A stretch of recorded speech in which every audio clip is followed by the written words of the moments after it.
चंद रोज में एहतजाज की कॉल दूंगा, अवाम तैयारी रखें। कातिल वजीर दाखिला ने हम पर झूठे मुकदमात दर्ज कराए। हुक्मरान जान लें कि शफाफ इलेक्शन तक हकीकी आज़ादी की तहरीक खत्म नहीं होगी। ये हमें जेल में डालें या कुछ भी करें, हम तैयार हैं। ये लोग अवाम में जाएंगे तो चोर चोर के नारे लगेंगे। इन्होंने इलेक्शन कमीशन को संभाल लिया। इलेक्शन कमीशन पहले इनके साथ थी।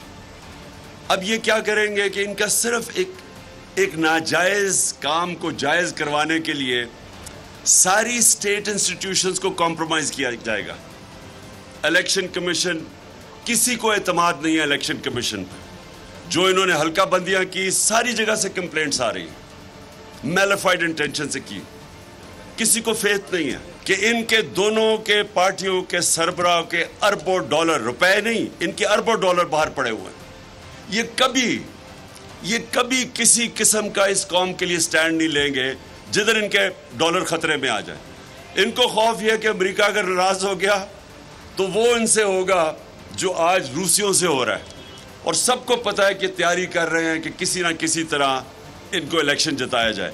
सो सारी पाकिस्तान इन चोरों को ऊपर लाने के लिए और रखने के लिए सारे पाकिस्तान के इदारों की तबाही होगी। इलेक्शन कमीशन तो अभी डिस्क्रेडिट हो गया। मैं इसको ये समझता हूँ कि ये हम अपने मुल्क के लिए जहाद लड़ रहे हैं। आज़ादी, एक मुसलमान जब अपनी आज़ादी के लिए खड़ा होता है वो जहाद होता है। जो हिंदुस्तान में हमारे नबी सल्लल्लाहु अलैहि वसल्लम की शान में गुस्ताखी हुई, उसके ऊपर एक करारदाद पास करेंगे। वाहिद पार्टी है जो इस मुल्क को इकट्ठा रख सकती है। सारा स्टेटस को चोरों का इकट्ठा हो गया आपके खिलाफ और अवाम आपके साथ आके खड़ी होगी।